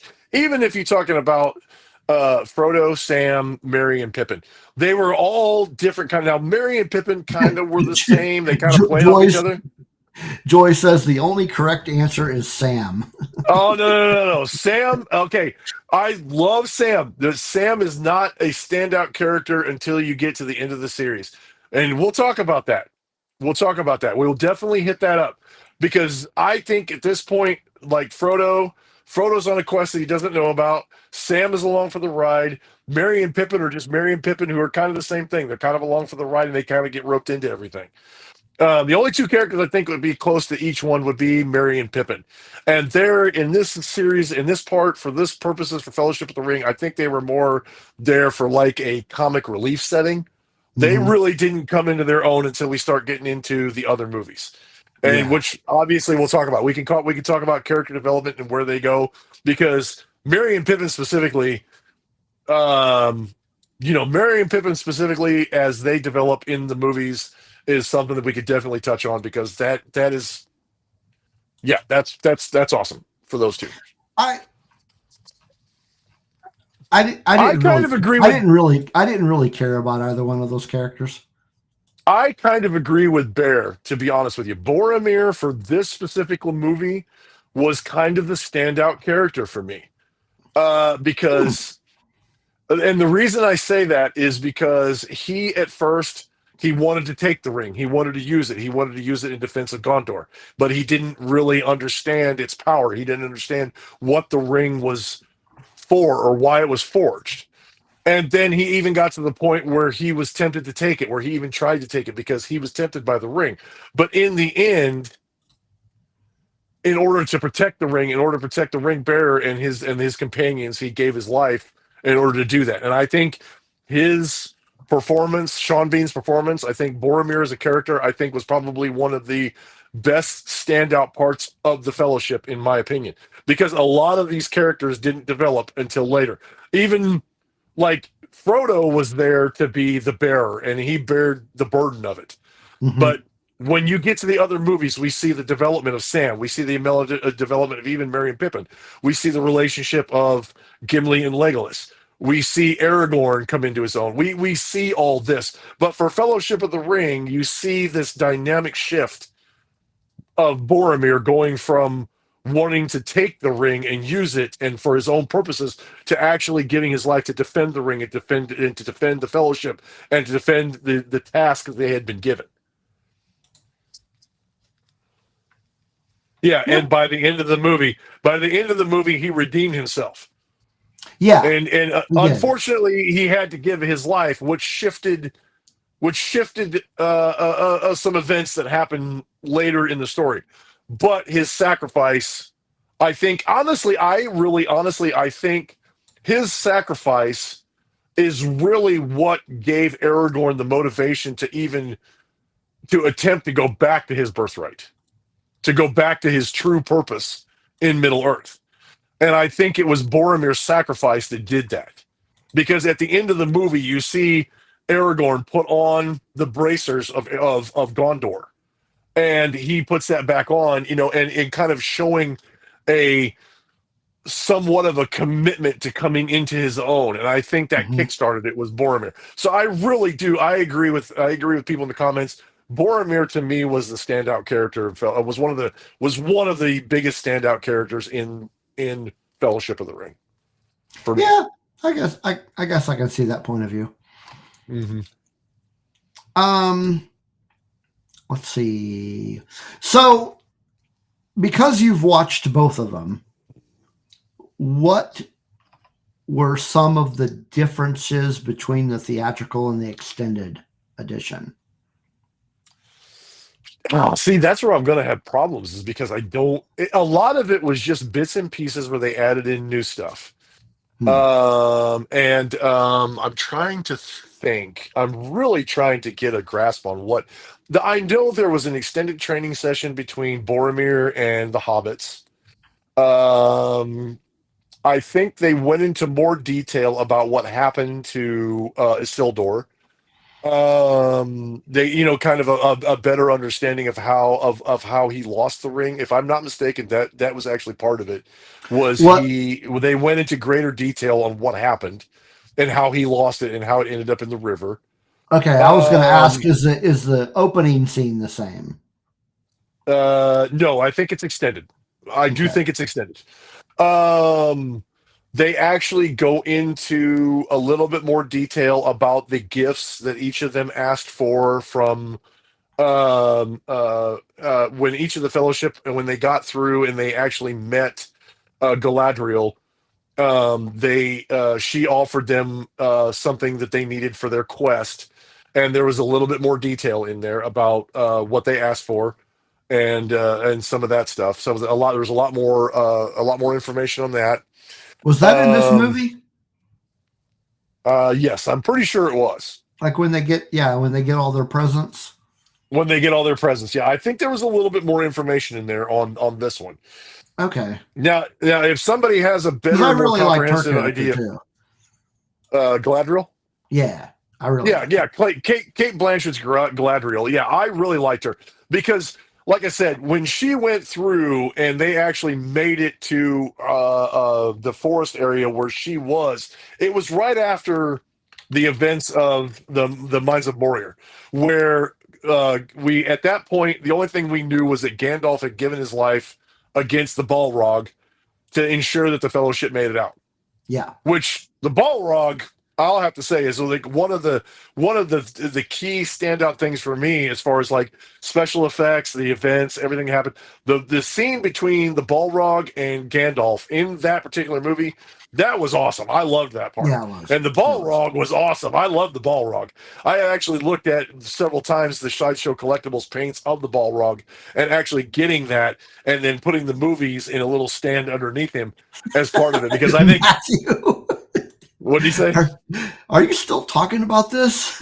I mean, God. it is the point of this episode. Yeah, that was the whole point of it. As evidenced by the title and the picture and the description, you were warned.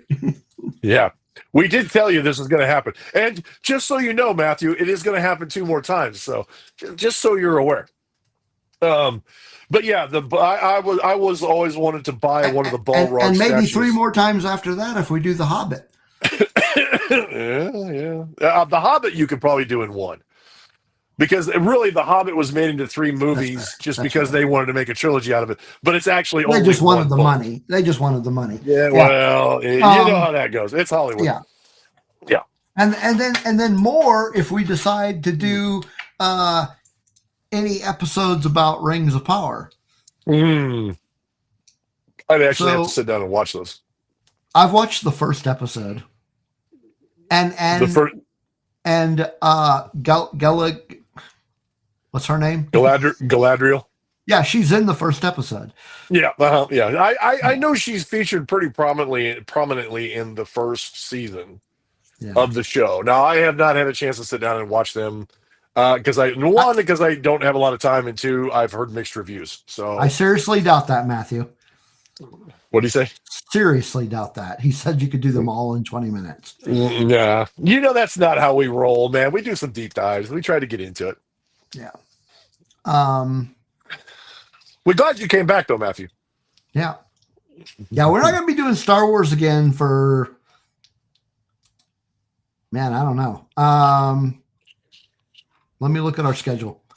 We'll always have something Star Wars involved, or there'll be some news about Star Wars, or we'll talk about Star Wars, or we'll even make parallels to Star Wars, because that's just what we do. But right now we're talking about Lord of the Rings. Yeah, I mean, we will be doing this for the rest of February.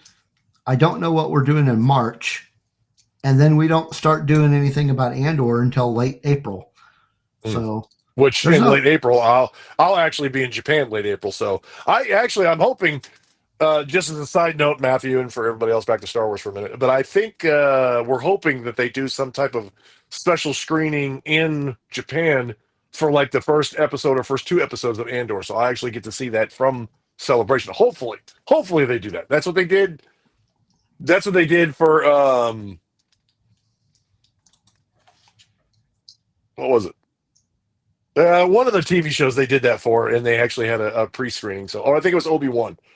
They did it for Obi-Wan. So maybe both, Matthew. Yeah.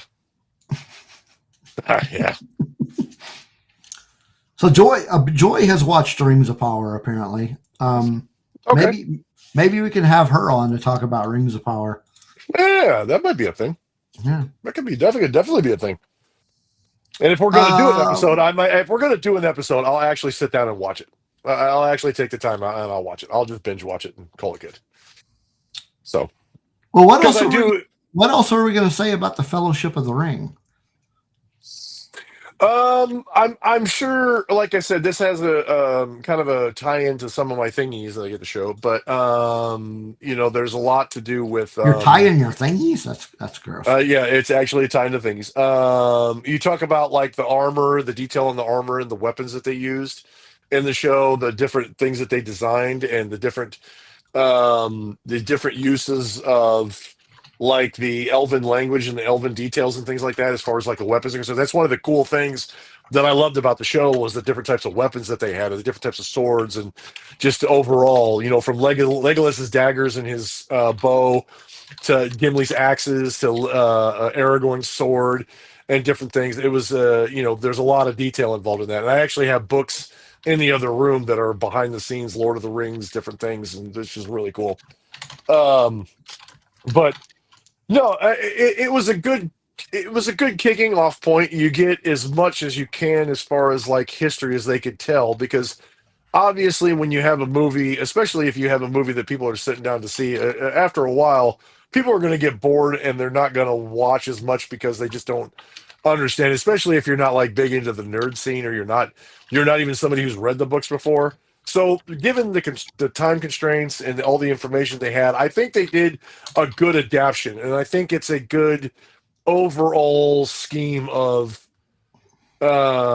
it's a good overall inclusion of all the main characters and the main storyline.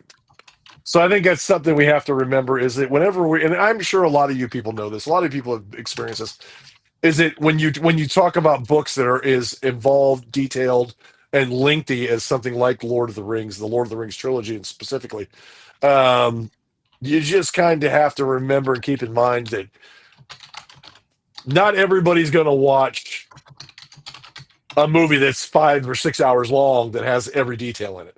It's just not going to happen. There's people that are not going to want to do that. So I think, as far as an adaptation is concerned, I think this Peter Jackson iteration of Lord of the Rings, I think was I think this is a pretty good adaptation to it. And Bear, to talk about your comment, that's actually the second movie. We'll talk about that. That's actually in Two Towers. Wait, what did he say? We could talk more about Vigo. Oh, okay. No. Yeah, Brogustoke. Yeah, that's actually in Two Towers. So, yeah. Oh. Yeah. So I didn't get things mixed up yet. Not yet.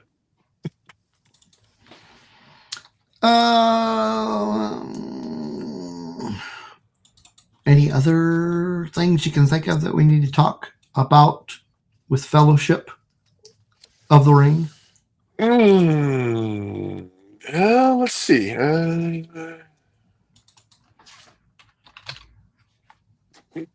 Smell. It smells precious. Smell. You can have it precious. It's My all precious. around. My precious. Give me the precious. Give us the precious. You're not allowed to tell them. You don't know something precious. It's not yours, precious. Yes, I try to do the Gollum voice. Gollum! Gollum! Who wants it? We need the precious. Oh boy. What is chips, precious? Anyway, that's my attempt at it. But Did he have a hair fetish? Huh? Did he have a hair fetish? Give me elvish hairfish. Oh, I know what he's talking about. So that's part of the extended edition. So Gimli, when he was asking for something from Galadriel, when she was asking if there's anything that they would like, Gimli actually asked if he could have I think it was either a lock or 3 locks of Galadriel's hair. That was what he asked for. He didn't ask for anything that would help him. He just wanted 3 locks of her hair because he thought she was the most beautiful thing he'd ever seen.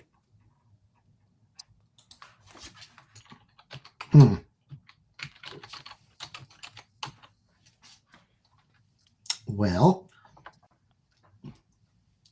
all right. Well, I guess that's all that we have for this week. I'm sure there's details. I'm sure there's details you guys want to talk about or things you missed. Please get into our Discord. We're more than happy to talk more about it and conversate more about it and For some sure. of your thoughts on it and that kind of thing. We just basically did a genuine, real quick overview and kind of what we knew about it and our thoughts on it. And we'll go into more detail as we get into the Two Towers and Return of the King, like character development and action scenes and some of the behind the scenes stuff, and we'll get into that. But basically, this is just the Fellowship of the Ring is the kicking off of the series. It was excellent. I thought it was well done. Casting was well done, and I was more than excited to see when the other movies came out. It was like one of those things where, you know, more Harry Potter was coming out, more Lord of the Rings was coming out. It was a great time for movies because you was always excited about the next iteration of the series. And so, yeah. So, yeah, a lot of fun. I didn't see it when it came out in the theater. So Again, like I said, I just watched it like a few weeks ago. So Yeah. I'm brand new to all of And like I this. said, I watched them in the theaters, and then when I think I like I said I'm pretty sure I bought an original set when they came out, but then when they came out with the extended editions, I bought the extended editions, and I never watched the originals probably since. I've always watched the extended editions because there's just so much more information and so much more to the story that they included in that was a lot of fun. Yeah. It was a great addition to see all that extra stuff and to get more of the feel of it. So it was Yeah. yeah. Yeah, I almost did the same thing too, Bear. I almost went and actually finished the book series uh when I saw the movies, but I didn't. And I actually what I did was I read the Silmarillion after the Two Towers came out. So Wow. yeah. So uh, if that tells you anything. He fell asleep. How do you fall asleep during the second one, dude? I mean, we're going to talk about that next episode of Rebel Nerd Radio. See what I Rebel did there? Nerd Radio. Rebel Nerd Radio. See what I did there? We're going to talk about that. But how do you fall asleep in that one, dude? That's like got one of the best battle scenes in the whole. Anyway, Fell asleep during what?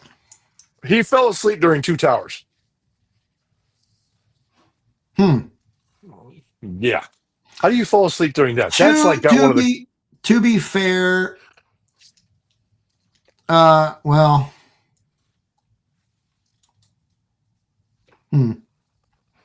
We can talk about that next week. yeah, I was going to say something, but I think it'd be better if I mention it next week instead of Next week. Yeah. When Okay. we actually All right. will get into the Two Towers. Yeah. So we will see you again next week. Thanks everybody for hanging out with us in the chat room. And we'll see you next week to talk about Two Towers here at Rebel Nerd Radio. Nerd Radio.